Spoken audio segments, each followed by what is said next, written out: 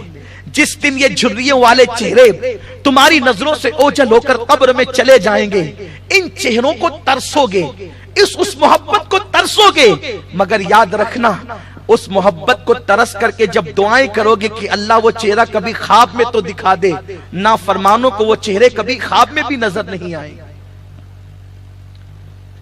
آج اللہ نے موقع دیا ہے، ماں باپ موجود ہے، انہیں راضی کر لو۔ علامہ ابن الجوزی جو واقعہ لکھتے ہیں وہ یہ ہے کہ حضرت مالک ابن دینار مشہور تابعی، بڑا مقام ہے، بہت بلندی پر فائز، حضرت مالک الدینار ان کو کہتے ہیں۔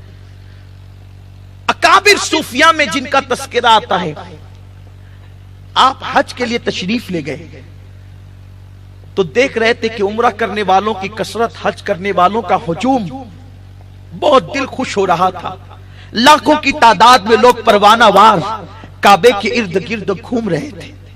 مالک الدینار نے ہاتھ اٹھائے، عرض کی میرے قریب، میں آج تجھ سے دو چیزیں مانگنا چاہتا ہوں، ایک یہ کہ تو مجھے بتا کہ تو نے کس کا حج قبول کیا، اور یہ بھی بتا دے کہ وہ کم بخت کون ہے جس کا حج تو نے رد کر دیا۔ حضرت مالک ابن دینار کہتے ہیں کہ میں سویا تو جس کا حج مقبول تھا وہ بتا دیا گیا، دوسری رات سویا تو پتا چلا کہ ابن ہارون بلخی نام کا ایک شخص ہے، اللہ نے اس کے حج کو رد کر دیا، اس کے حج کو لوٹا دیا، اس کے منہ پہ مار دی گئی اس کی محنت۔ خراسان کا تھا، بلخ کا تھا، افغانستان کی سرزمین سے اس کا تعلق تھا۔ مالک الدینار کو ڈھونڈنے میں کوئی مشکل نہ تھی، آپ منا کے میدان میں پہنچے، اور پہنچنے کے بعد آپ نے کہا یہاں خراسانی کہاں ہے، تو لوگوں نے نشاندہی کی، کہا کوئی بلخ سے بھی آیا ہے، تو کہا کہ ایک بندہ ہے، اتنا نیک ہے وہ بندہ کہ 40 سال سے وہ مسلسل روزے رکھتا ہے، اور ہر رات 40 سال سے وہ مسلسل نمازیں پڑھتا ہے، بلخ میں اس سے نیک ترین کوئی انسان ہے ہی نہیں۔ تو مالک الدینار نے کہا کہ اس کا نام محمد ابن ہارون ہے، کہاں وہی بندہ ابن ہارون، اس جیسا نیک پورے خراسان پورے بلخ میں نہیں ہے۔ حضرت مالک ابن دینار کو حیرت ہوئی، قدرت کہتی ہے کہ ہم نے اس کا حج اس کے منہ پہ پھینک دیا، رد کر دیا، اور یہاں اس کی نیکیوں کے لوگ چرچے کر رہے ہیں، اس کے تقوی اور پرہیزگاری کے لوگ چرچے کر رہے ہیں۔ حضرت مالک ابن دینار کہتے ہیں کہ میں نے پوچھا وہ کہاں ہے، تو وہ لوگوں سے الگ تھلگ ایک پہاڑ کے پاس بیٹھا ہوا رو رہا تھا۔ میں جیسے ہی پہنچا وہ اٹھ کر کے کھڑا ہو گیا، اور اس نے کہا اے شخص، ضرور تو کوئی خواب دیکھ کر میرے پاس آ رہا ہے، اور کوئی خواب تجھے مجھ تک لایا ہے۔ حضرت مالک ابن دینار تھوڑے سے پریشان ہوئے کہ ابھی میں نے اس کو اپنے دل کی کیفیت بتائی بھی نہیں، اور یہ کہتا ہے کہ کوئی خواب تجھے مجھ تک لا رہا ہے، کوئی خواب دیکھ کر کے تو آ رہا ہے۔ میں نے کہا اے اللہ کے بندے، اے اللہ کے بندے، تجھے کیسے پتا چلا کہ میں خواب دیکھ رہا ہوں؟ کہا یہ واقعہ میرے ساتھ آج کا نہیں، یہ 40 سال سے ہر سال کا ہے۔ اب بتا تو نے کیا خواب دیکھا، اللہ نے تجھے کیا حکم دیا، وہ بیان کر۔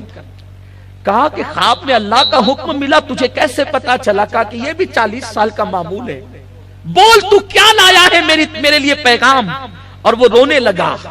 تو اس وقت حضرت مالک الدینار نے کہا کہ اے ابن ہارون، میرے اللہ نے مجھے بتایا کہ اللہ نے تیرے حج کو رد کر دیا، تیرے حج کو اللہ نے قبول نہیں کیا۔ وہ شخص رونے لگا، اور اس کے بعد حضرت مالک الدینار نے کہا کہ تجھے یہ سب باتیں کیسے پتا چلی اور تو کہتا ہے کہ یہ داستان 40 سال پرانی ہے، ہر سال تیرے ساتھ 40 سال سے یہی ہوتا ہے، کیا ہوا؟ اس وقت اس نے کہا میں وہ کم نصیب انسان ہوں کہ میری جوانی کی ابتدا تھی، برے دوستوں کا ساتھ ملا، انہوں نے مجھے شراب کا عادی بنا دیا، نشے کا عادی بنا دیا۔ اللہ ہر مسلمان کو نشے کی لعنت سے بچائے۔ نشہ کہاں تک لے جاتا ہے اس کا اندازہ کوئی نہیں کر سکتا۔ برے دوستوں کا ساتھ مل گیا، انہوں نے مجھے نشے کا عادی بنا دیا۔ شعبان کی آخری تاریخ گزر چکی تھی، رمضان مبارک کا چاند نظر آ چکا تھا۔ اس رات میں دوستوں نے اتنی شراب پلائی، شراب کے نشے میں لڑکھڑاتے ہوئے میں گھر آیا۔ ماں نے غصے میں کہا بدبخت، رمضان المبارک کا چاند نظر آ گیا، تو شراب کے نشے میں دھت ہو کر کے آیا ہے۔ اور اس کے بعد ماں نے مجھے ایک تماچا لگا کر کہا اللہ تجھے تباہ کرے، تو رمضان المبارک کی پہلی شب میں بھی یہ کام کرتا ہے۔ اس نے کہا میں نشے میں تھا، مجھے غصہ آیا، میں نے جب ماں کا تماچا کھایا اور میں نے ماں سے سنا کہ اللہ تجھے تباہ کرے، تندور جل رہا تھا، میں نے اپنی ماں کو مارا اور اٹھا کر کے تندور میں پھینک دیا۔ جب میں نے اپنی ماں کو تندور میں پھینک دیا، وہ جلتے ہوئے تندور میں میری ماں جل گئی۔ نشے میں تھا، میری بیوی نے مجھے اٹھا کر کے بستر کی طرف پھینک دیا، ماں تو جلتی رہی۔ آدھی رات کے بعد جب میرا نشے کی حالت ختم ہوئی تو میں نے اپنی بیوی کو پکارا، بیوی نے کرارے لہجے میں جواب دیا اور اس نے مجھے بہت ساری جلی کٹی سنائی۔ میں نے کہا آج سے پہلے بھی تو شراب پیا، اور وفادار بیوی آج سے پہلے تو نے کبھی یہ باتیں نہیں کہی، آج تو یہ باتیں کیوں کہتی ہے؟ اس نے کہا بدبخت، تو ماں کا نہ ہوا تو کس کا ہوگا؟ تو نے اپنی ماں کو جلا ڈالا، دیکھ تو صحیح۔ جب میں نے اپنی ماں کو دیکھا تو میری ماں بڑی ہوئی تھی اور مری ہوئی تھی، جلی ہوئی روٹی کی طرح اس کا جسم ہو چکا تھا۔ چونکہ یہ سب کام میں نے نشے میں کیا تھا، نشے میں کرے یا کیسے کرے، جب چڑیا چگ گئی کھیت، اب پچھتانے سے کیا ہو سکتا ہے؟ ماں جا چکی ہے، ماں عالم جاویدانی کی طرف عالم فانی سے رخصت ہو چکی ہے۔ مجھے بہت احساس ہوا میں نے اپنی زندگی کی بہت بڑی غلطی کی۔ غلطیوں کا بھی معیار ہوتا ہے، اس کی بھی قسمیں ہوتی ہے۔ کچھ غلطیاں فوراً معاف ہو جاتی ہے، کچھ غلطیوں کی معافی کے لیے بہت پاپڑ بیلنے پڑتے ہیں۔ وہ شخص کہتا ہے میں نے اپنی ماں کے قتل کے جرم میں اپنے آپ کو یہ سزا دی کہ میں نے اپنے بائیں ہاتھ میں کڑھاڑی لی اور اپنا دایاں ہاتھ کاٹ دیا، کہ جس ہاتھ سے میں نے اپنی ماں کو قتل کیا ہے یہ ہاتھ میرے سینے سے منسلک رہنے کے قابل نہیں ہے، اور میں نے ہاتھ کاٹ کر کے پھینک دیا۔ اور پھر میں نے اپنی ہسلی سے اپنے ایک ہاتھ کو اس کو باندھ دیا، اپنے پیر کو باندھ دیا۔ 40 سال سے زنجیر میں پابند ہو کر اسی طرح پھر رہا ہوں، اور اس دن کے بعد سے اتنی توبہ کی، ہر دن توبہ کرتا ہوں، ہر دن اللہ سے معافی مانگتا ہوں، ہر دن استغفار کرتا ہوں۔ اس کے بعد سے میں نے کبھی روزے کو ترک نہیں کیا۔ ماں کے قتل کو 40 سال ہو چکے ہیں، اس دن سے لے کر آج تک کے میں مسلسل روزے سے ہوں۔ رات کو عبادت کرتا ہوں، روتا رہتا ہوں، مٹھی بھر چنے سے افطار کرتا ہوں، بس عبادت عبادت عبادت۔ اور اس کے بعد سے ہر سال حج کرتا ہوں، لیکن جب ہر سال حج کے لیے آتا ہوں تو کوئی متقی پرہیزگار بندہ، اللہ کا ولی یہی پیغام ہر سال لے کر کے آتا ہے، اللہ نے تیرا حج رد کر دیا، اللہ نے تیرا حج رد کر دیا، اللہ نے تیرا حج رد کر دیا۔ 40 سال سے حج کے رد کا معاملہ یوں ہی سن رہا ہوں۔ جب یہ داستان حضرت مالک بن دینار نے سنی، آپ فرماتے ہیں میں نے ہاتھ جھٹکے غصے سے اور کہا تیرے جرم کی وجہ سے اللہ کہیں زمین اور آسمان کو جلا کے خاکستر نہ کر دے، تو بدبخت ہے، اللہ تجھے کبھی معاف نہ کرے۔ یہ کہہ کر مالک ابن دینار پلٹے، اور پلٹنے کے بعد فرماتے ہیں میں اپنے حجرے میں گیا اور جا کر کے لیٹا۔ میں لیکن جب جا رہا تھا تو جاتے جاتے وہ آسمان کی طرف دیکھ کر کے کہتا ہے اے غموں کو کھولنے والے، اے غموں کا ازالہ کرنے والے،